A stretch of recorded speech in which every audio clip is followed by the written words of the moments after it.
rapidito, al chilazo. Sí. Faster. Entonces, el asunto es que nosotros debemos, hermano, oímos la palabra y debemos de ponerla por obra. Yo me voy después de haber escuchado un mensaje, ¿y qué hago? Debo de ponerlo por obra. Debo de aplicarlo a mi vida, porque es que esa es la cosa, ¿verdad? Que muchas veces nosotros venimos, agarramos, escuchamos el mensaje y le queremos aplicar el mensaje a alguien. Y de eso no se trata. Se trata que yo me lo aplique a mí mismo. Para que entonces yo pueda transmitir, porque aquí le está diciendo en el verso 7, y diligentemente enseñarás a tus hijos. Pero yo le he preguntado a usted muchas veces, ¿cómo se puede enseñar si antes no se ha aprendido? ¿Verdad que sí? Usted no puede enseñar algo que no ha aprendido, pero que no ha aprendido no solamente con conocimiento, sino porque lo ha comprobado que así es, ¿verdad? Entonces nosotros necesitamos, ahí dice, ¿verdad? Y diligentemente enseñarás a tus hijos y hablarás de ellas cuando te sientes en tu casa y cuando andes por el camino, cuando te acuestes y cuando te levantes. Las atarás como una señal en tu mano, es decir, en tus obras. Por eso la mano habla de obras, ¿verdad? Es decir, todas las cosas, todas estas cosas que el Señor estaba hablando ahí al pueblo de Israel, que obviamente nos está hablando ahora a nosotros como el Israel espiritual de Dios, debemos de enseñarlas, pero debemos de aprenderlas primero. Es decir, las tomo yo y las enseño. Y era lo que le decía, las enseñarás a tus hijos. Sí, amén. Hijos tienen que servir al Señor, pero ¿y usted no sirve en nada? Hijos, no hay que hablar mal de las autoridades. ¿Y usted habla mal del pastor? Entonces, la situación, ¿en qué estamos, verdad? ¿Cómo estoy diciendo, cómo estoy pretendiendo yo enseñarles algo que yo no estoy aplicando a mi vida? Hijos, hay que leer la palabra. Y usted solo sentado en la tele, mañana, tarde y noche. Entonces no se puede, hermano. Es incongruente. Y la misma gente, y los mismos hijos y la misma esposa o el esposo dicen, entonces ¿en qué quedamos, verdad? Que nos está diciendo una cosa y está haciendo otra. Entonces por eso dice la palabra, en el principio le leí, oye, oh Israel, el Señor tu Dios uno es. Entonces si nosotros podemos llegar a entender que ese es un mandamiento en nuestra vida, el oír a Dios, pero no solamente dice, oye, oh Israel, tu Dios uno es, sino le antepone algo. ¿Qué le antepone? El Señor. Entonces eso ya implica señorío. Eso ya implica que hay un gobierno, o que debe de haber un gobierno sobre nosotros, que no solamente debe ser Dios, porque dioses tienen muchos, ¿verdad? Si usted solo cataloga a Dios como Dios, pero no como Señor, entonces está difícil la situación. Y eso fue lo que el Señor le dijo a sus discípulos: vosotros me llamáis maestro y Señor, pero yo el Señor y maestro les digo. Entonces, como maestros habían un montón. Si Gamaliel era un buen maestro de la ley, Nicodemo también era un maestro de la ley. Simón, del que ahorita vamos a hablar también era un fariseo que sabía de la ley, pero sin embargo eran maestros que no aplicaban la ley conforme estaba escrita. Entonces el Señor dijo: todo aquel que aplica la ley, y se lo voy a parafrasear así, todo aquel que practica la ley se vuelve un señor. Por eso es que la Biblia dice que el Señor es Señor ¿de qué? De señores. Ahora yo le pregunto, ¿usted es un señor? No me responde. ¿Por qué? ¿Por qué le pregunto esto? Soy señora, dice la hermana. Sí, amén. Señores, señores. Es decir, gente que tiene señorío, gente que tiene autoridad. ¿Sabe cuándo le dijeron al Señor Jesús: tú parece que tienes autoridad, o hablas como quien tiene autoridad? Porque no solamente estaba hablando, sino que cuando Él hablaba, hacía. Entonces, hermano, si nosotros realmente queremos señorío, si nosotros realmente queremos participación en el gobierno y en el señorío de Dios, si realmente nosotros queremos ser elevados a una estatura de gobierno. ¿Sabe qué tenemos que hacer? Dejarnos gobernar. Dejarnos gobernar por la palabra. Es decir, cada cosa que yo escucho, la aplico a vivir, la hago y entonces la enseño. Y así es como voy a alcanzar señorío dentro de mi casa. Primariamente, pues dentro de nuestra casa. Pero es, oye, oh Israel, el Señor, tu Dios, uno es. Ok, entonces dice, diligentemente las enseñarás a tus hijos, hablarás de ellas cuando te sientes en tu casa y cuando andes por el camino. Pero yo me voy a apresurar porque a las 9:30 quiero terminar. Mateo 9:6 dice la palabra del Señor de la siguiente manera. Mientras que usted llega se lo leo.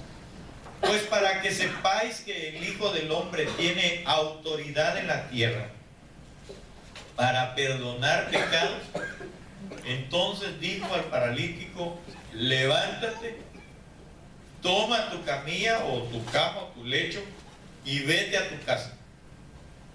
Y él se levantó y se fue a jugar su PSP, se fue a ver su telenovela, se fue a ver el fútbol. ¿Así dice la Biblia? No. ¿Qué dice? Se fue a su casa. Se fue a su casa.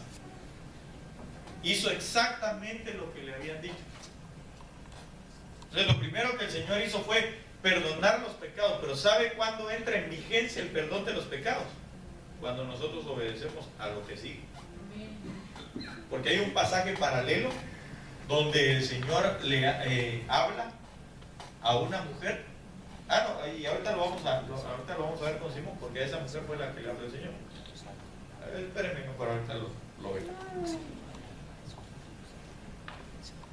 Ok, entonces, ¿qué fue lo que hizo? ¿Qué fue lo que hizo el paralítico? ¿Cuál es la herramienta?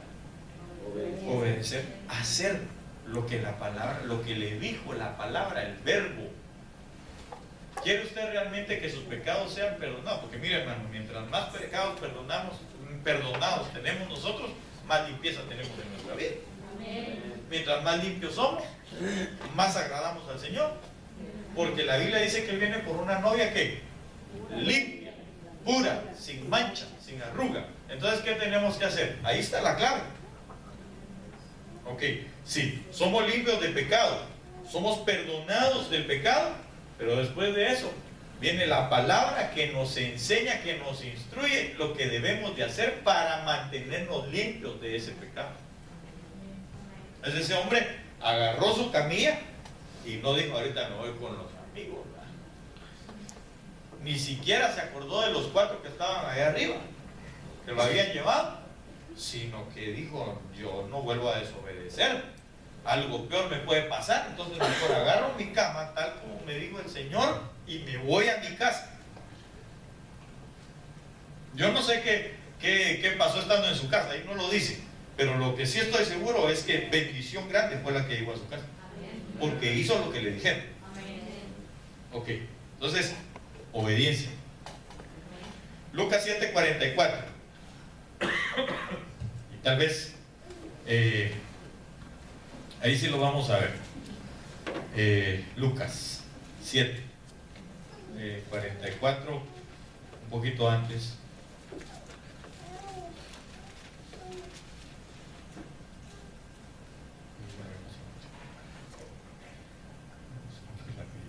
Vamos a ver Lucas 7.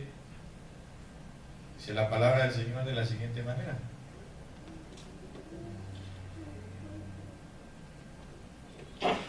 Dice, cuando todo el pueblo y los recaudadores de impuestos le oyeron, reconocieron la justicia de Dios siendo bautizados con el bautismo de Juan. Pero los fariseos y los intérpretes de la ley rechazaron los propósitos de Dios para con ellos, al no ser bautizados por Juan. Ok, un poquito más abajo. En el 36 dice, uno de los fariseos le pedía que comiera con él. Mire que dice que eran fariseos e intérpretes de la ley. Entonces, supuestamente sabían interpretar la ley. Supuestamente sabían interpretar la ley. Entonces viene, le dice. Y entrando en la casa del fariseo, se sentó a la mesa Y he aquí había en la ciudad una mujer que era pecadora. Y cuando se enteró de que Jesús estaba sentado a la mesa en casa del fariseo, trajo un frasco de alabastro con perfume y poniéndose detrás de él a sus pies, llorando, comenzó a regar sus pies con lágrimas. Y los secaba con sus cabellos de su cabeza, besaba sus pies y los ungía con el perfume. Pero al ver esto, el fariseo que le había invitado, es decir, el intérprete de la ley, dijo para sí: si este fuera un profeta, sabría quién y qué clase de mujer es la que le está tocando, que es una pecadora, por no decir una prostituta, ¿verdad? Y respondiendo Jesús le dijo: Simón, tengo algo que decirte. Y él dijo: dime eso. Cierto prestamista tenía 2 deudores y uno le debía 500 denarios y el otro 50. Y no teniendo ellos con qué pagar, perdonó generosamente a los 2. ¿Cuál de ellos entonces le amará más? Simón respondió y dijo: supongo que aquel a quien le perdonó más. Y Jesús le dijo: has juzgado correctamente. Y volviéndose hacia la mujer le dijo a Simón, y aquí es donde yo quiero ponerle el énfasis: ¿ves esta mujer? Yo entré a tu casa y no me diste agua para los pies, pero ella ha regado mis pies con sus lágrimas y los ha secado con sus cabellos. No me diste beso, pero ella desde que entré no ha cesado de besarme mis pies o de besar mis pies. No ungiste mi cabeza con aceite, pero ella ungió mis pies con perfume. Por lo cual te digo que sus pecados, que son muchos, han sido perdonados, porque amó mucho. Pero a quien poco se le perdona, poco ama. Y a ella le dijo: oiga, tus pecados han sido perdonados. Los que estaban sentados a la mesa con él comenzaron a decir entre sí: ¿quién es este que hasta perdona pecados? Pero Jesús le dijo a tu mujer: tu fe te ha salvado, vete en paz. Okay, entonces, ¿por qué le leí todo esto? Porque, hermano, mire, él era fariseo, intérprete de la ley, según lo que dice la Biblia. Ellos tenían ciertas costumbres al llegar a una casa. Ni siquiera eran costumbres aplicadas del Torah divino, sino que eran derivadas del Torah divino. Es decir, por decir así, eran de moral y urbanidad, lo que él tuvo que haber aplicado. Entonces, digamos, llegaba un extranjero o alguien que usted invitaba, un invitado a su casa, y lo primero que tenía que hacer era que, como las calles eran así polvosas, tenía que ofrecerle limpiar sus pies. Entonces ponerle una guacalba grande y lavar los pies, ya sea lavárselos usted o sencillamente darle una toalla con que él pudiera secarse y lavarse. Cualquiera de las dos cosas. Claro, el lavárselos era mucho más mejor, dirían en mi pueblo, ¿verdad? Era mucho mejor. Después de eso había que ungir con aceite la cabeza por diferentes motivos y dar un beso de bienvenida. Entonces, fíjese que ninguna de esas cosas hizo aquel hombre. Entonces, yo apunté algo aquí, porque decía yo: entonces, ¿a qué se refiere? Lo importante es destacar que Simón era fariseo, conocedor del Torah, y sin embargo no dio testimonio de que lo sabía, o de que lo aplicaba, más bien, porque de que lo sabía. Entonces, mire, hermano, ¿de qué sirve nosotros tener conocimiento de las cosas de Dios si no las aplicamos? Si cuando invitamos a los hermanos, bueno, ni siquiera cuando invitamos a los hermanos, si en nuestra casa no las aplicamos, con nuestra pareja, con nuestros hijos, con nuestra suegra, con nuestros cuñados, cuñadas, con los más cercanos, pues a eso me refiero. Entonces, qué difícil es, hermano. ¿Qué podríamos esperar entonces? Y por eso le digo, yo, amén, estoy de acuerdo en que usted quiera conocer de Dios y métase a las cosas del Señor, a que abunde esa palabra dentro de su corazón. Pero siempre que usted, cualquier mensaje, así sea el mensaje, como le dije en un principio, escatológico, más profundo que usted pueda escuchar, siempre vea cuál es la aplicación para su vida, no para la vida de los demás. Porque hay quienes escuchan, ¿verdad? Por decir, ¿verdad? Escuchan al hermano Mario que regularmente habla de liberación, es sexual. Y lo que quieren es ir a liberar a su casa. No, pues el primero que hay que investigar es a mi alma. El primero que hay que ponerse enfrente es verse en el espejo y decir, en nombre de Jesús, que el Señor te reprenda. Es uno mismo el que tiene que ver si realmente no hay situaciones personales que estén lastimando o lacerando el caminar de su casa. Oye, una predicación con el apóstol Sergio de los receptores.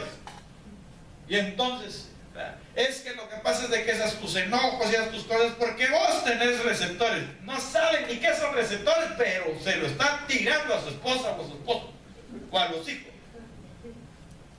Y tu mamá ha de tener otro montón de receptores, le dice todavía.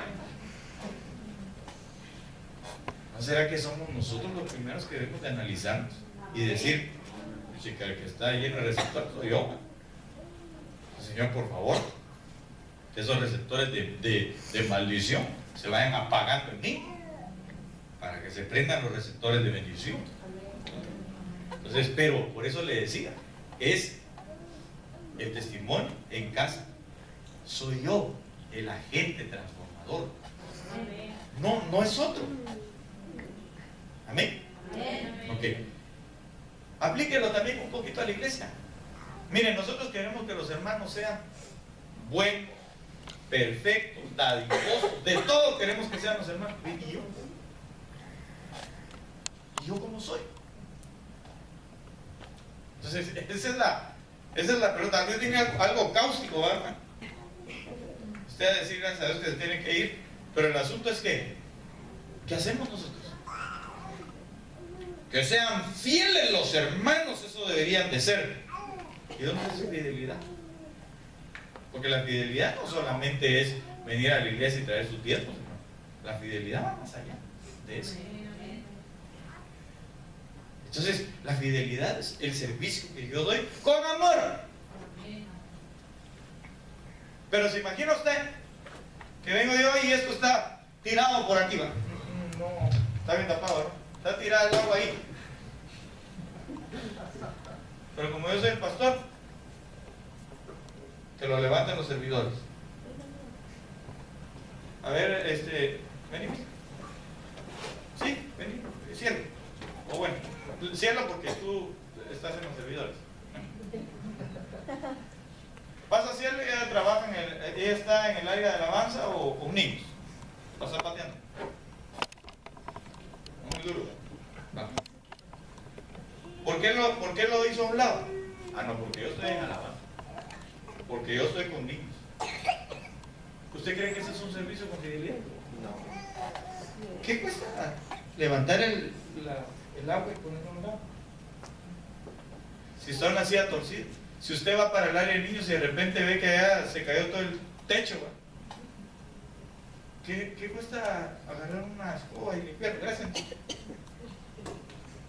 Es que lo que pasa, hermanos, que nosotros debemos de entender que es una aplicación de la Torah para mi vida, no para la vida. ¿Sí me doy a entender?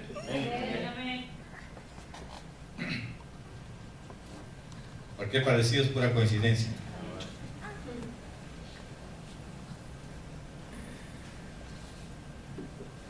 Y voy a terminar con esto.